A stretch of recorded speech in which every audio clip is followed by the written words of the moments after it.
Сіздер жырауларды оқып жүрсіздер ғой, білесіздер ме, жалпы хабардарыңыз бар ғой?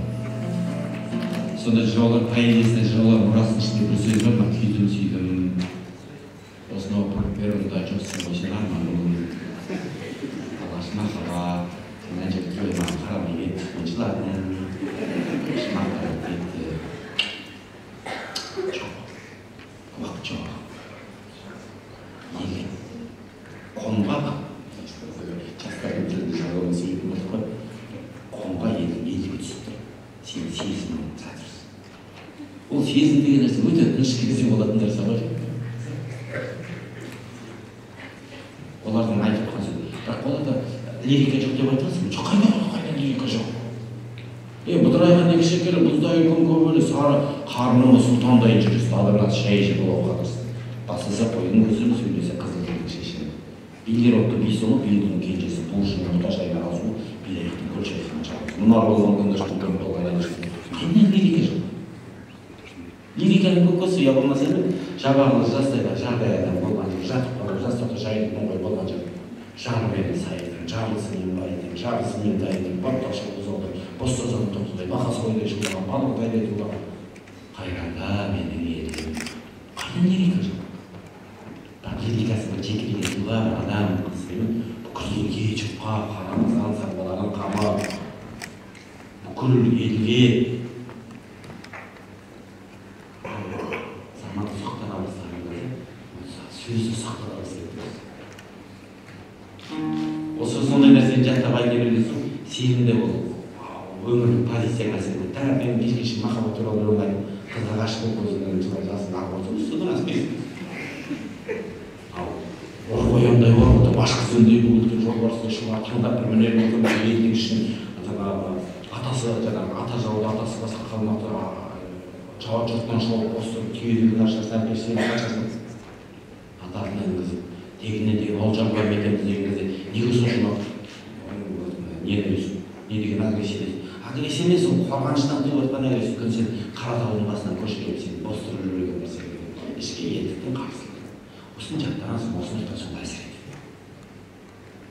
Ол сен бүкіл өмірлік позицияға әсер етеді. Мүмкін сәл бір агрессия пайда болу, агрессияны күшейтіп жүруің, бірақ кейбір тұстарда біз сияқты шабуылшы емес, қорғанушы жұрттан агрессияның өзі кейде бір кедергі мешет етпеуі мүмкін. Кедергісі болуы мүмкін. Мен өлең айтып келе жатқан дауыс масылады, бабында емес жігіттер, қыздар. Жайлап қараған дауысын өлеңдетіп көрейік.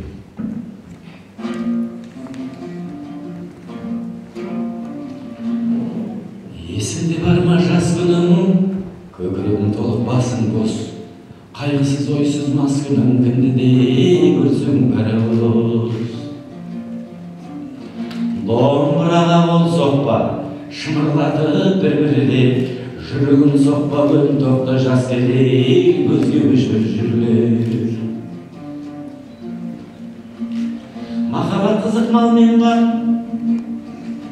көрінуші еді-ау досторда, үміт жақын көңілі, болар ма айындай сондайша. Құдай-ау қайда сол жылдар, махаббат қызық мол жылдар, ақырын шегініп алыстап кетті-ай ғұмырлар. Өзіме жас бер жылайын, тағат бер сабыры қылайын, жаралы болған жүрекке дауа бергенде сынайын. Қарашада өмір тұр, тоқтатсам 90 көндірме, арттағы майда көңіл жүр, жалынсам қайтып келер ме? Майдағы жұрттың шығар, бәйшеше қарға өлірме, ішіндегінің оты барға жауса да сөнірмей. Алла деген сөз жеңіл, Аллаға алғы жол емес, ынталы жүрек шын көңіл, өзге сайқанға ол емес.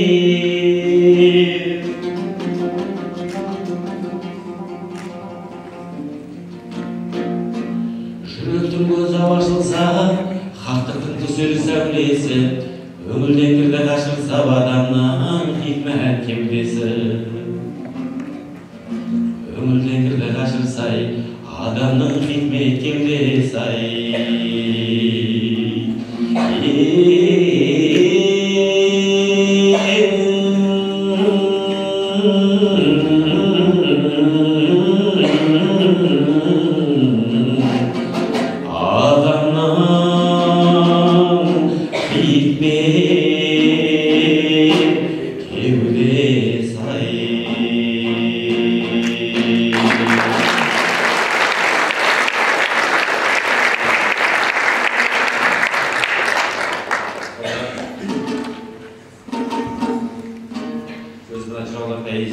жыраулардың мұрасы деген өзі саяси болып.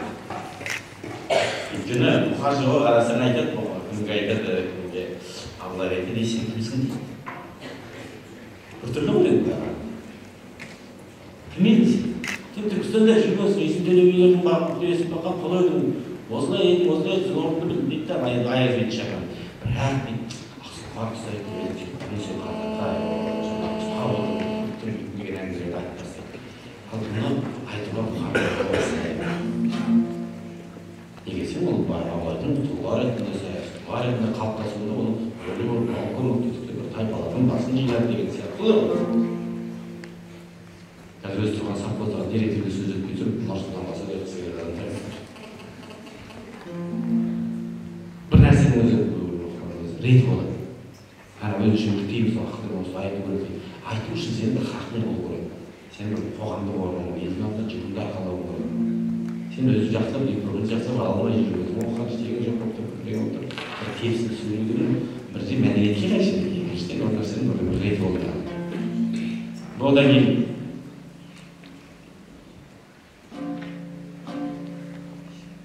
қарап отырсаңыз, жыраулар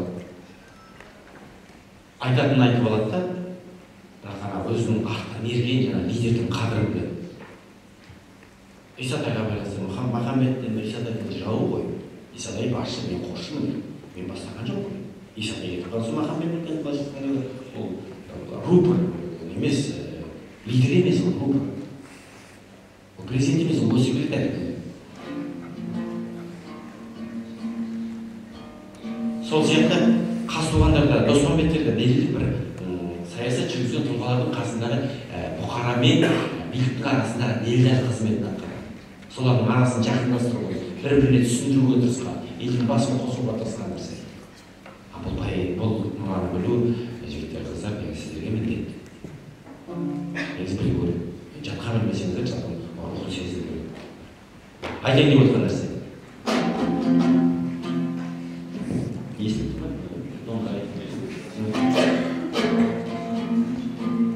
Талай жерде айттым, тағы да қайталап айтып отырайын, қысқаға. Екінші дүние соғыс болды, 40 жылдардың кезінде білесіздер, екінші дүние соғыс сөзінде басына Мәскеуге үшін Германия әскері келді, Мәскеудің беті біздің бауырлардан қуышты да, ол Вайстаққа неге қайтадан батысқа кетті. Сол кезде Варшаваны тастап кетіп бара жатқанда не істеді? Бізге бұйырмаған Варшава сіздерге де бұйырмас деп. Бір жерден шығған динамит минаны қойып, бұзып сөйтіп кетті. Білесіздер ғой, есіңіздер оқыдыңыздар. Бұл Ресейдің кім дегенде? Бұны істеген Фейербахтың, Бегелдің отаны, Бетховеннің, Моцарттың отаны болған әлемге нұрын шашып жүрген адамзат баласына үлгі болып сөйлеген Батыс Еуропадағы салқынданды немістердің халқының өкілдері солай істеді. 20-шы ғасыр сол еді. Ал 14-ші ғасыр, аяғында 15-ші ғасырда ендігі біздің бабаларды тастап кетіп бара жатты. Елді алып қойды. Тастап кетіп бара жатқан кезде елге у тастап, маған бұйырмады, сендерге де бұйырмасын, көлікті суға қойып, аяқтап суға қойып, кетсін дедім үшін. Не дейді? Қайырлы болсын сіздерге, бізден бір қалған еділ, жұрт қайранда менің еділім деп жылайды. Бізге бұйырған жоқ дейді. Бірақ қарағын айтады, бұл қайырлы не дегенде, менің атамыз біздің сүйеніш бұл жүрген күйеу болып келген. Анам менің бостығым бұл жүрген келін болып түскен. Кіндігімді кескен, кірғоңымды жуған үшін. Не деген адам шашитын нәрсе ғой, сөйтіп өскен, сенің өнген жерін саған көтеріп сол жерден қуылып тастап кетіп бара жатыр. Бұл страшный қасірет, жігіттер, қыздар, Елден жерден айырылу дегенде ол сезілмейді, осындай поэзия не үшін саған? Бұл біз отырыс жүрміз ғой, бассал оны алып, билей бір деген тойда бүйтіп үшін айтамыз. Біз қазақ ортаға жауды шығарғаны не үшін айтады? Бұл тарихи сананы қалыптастыру үшін айтады. Бұл бабадан қалған сөзі, ойланып жүріңдер деп айтады. Қазақ бастап домбыраны жырауды әкеліп қойған кезде, билеуге, күлуге тырыспайды, ойлануға тырысады. Сөйтсе аны тыңдаған ол мидағы. Сосын ата-бабаның қадірін біледі, елдің жердің қадірін біледі. Қазақта да жыр, жыраушылық, жыршылық дәстүр осы үшін айтады. Басқа жерде олай емес. Алма емессің, алма емессің, жемесің дегенде, әсір алма, жеу, билеу, күлу. Біздегі өнердің рөлі олай емес, қазақтағы текті өнердің рөлі мүлдем олай емес. Нан тыңдап отырғанда да көзіне Волгоград елестейді. Астраханьға барып келгендеріңіз бар шығар. Елден өтесіздер. Сол кезде қарайсыздар елге. Бір кезде бұл жерде Қазтуған Досмағамбет жүрген. Қазақша айтқанда 12 байұлының ата қонысы болған жер.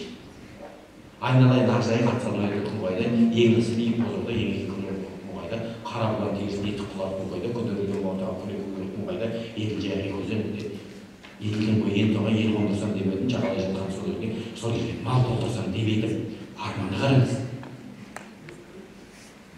Катеш салып алайын деп едім, жеппіліп алсам деп едім емес дейді. Еділден бой ен тоға ел қондырсам демедім, сол елге дейді, жағалай жатқан сол жерге мал толтырсам демедім. Күнін көрсе, көбейсе, арманы. Қарашы, біз соны түсінеміз. Сөйтіп отырған қазір Волга. Волганың бір мектебін өсімесіздер, Байсыға ғой. Ана аяқ болған сияқты, Байсыға, Байылға Волга болған ғой. Сол Волга ата қонысың болған сен. Ата-бабамыз сол жерде отырған. Сол жерде неге айтық балға? Төртеу түгел болмаған, алтау балы болған. Ауыздағын айықпаған. Біз енді осы не үшін тыңдаймыз қазір? Ой, сен сөйткен жоқ. Енді жайықтан айықпағанда, мен есімден айықпағанда. Ертістен айықпағанда. Айлық қалмау үшін не керек? Айлық қалмау үшін біріңді қазақ бірін дос көрмесеңіз бәрі. Бірін дос тұту керек, бастаған ердің артынан еру керек. Мұратжан мен ересің басқа нәрсе, егер сен тұтастыру керек, болды. Қазтуғаннан қалған мұра не? Айтайын деген, Қазтуған айтайын деген осы. Біз Қазтуған нәрсені сол үшін естейміз.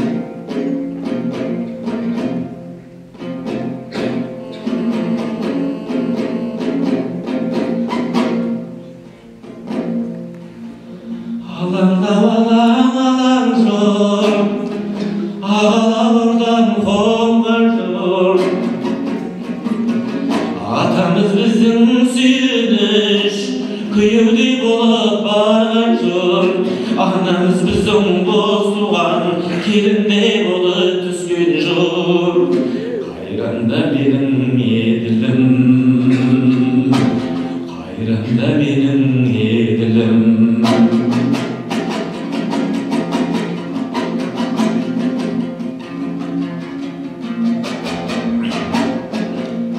Қарға бойлы Қазтуған, қарға бойлы Қазтуған, батырда болып туған жұрт, кіндігіндай ескен жұрт, қырғындай жуған жұрт. Қарағай садақ тудырып, қылшағын топқа толтырып, жанғала сақтау болған жұрт. Қайранда менің еділім, қайранда менің еділім.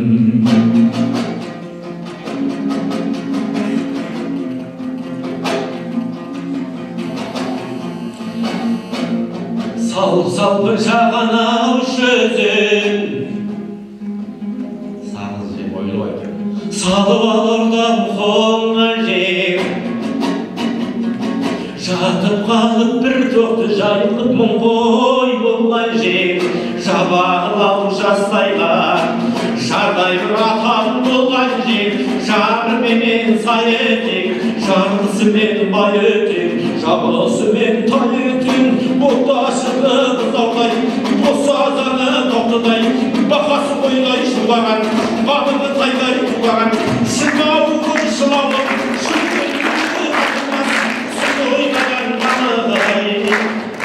көңілге жылғай жақтырмас, қайранда менің еділім. Мен салмадым, сен салдың. болсын сіздерге, бізден бір қалған еділ жоқ, қайранда менің еділім. Мен салмадым, сен салдың, мен салмадым, сен салдың. Қайырлы болсын сіздерге, бізден қалған еділ жоқ, қайранда менің еділім. Қайранда менің еділім.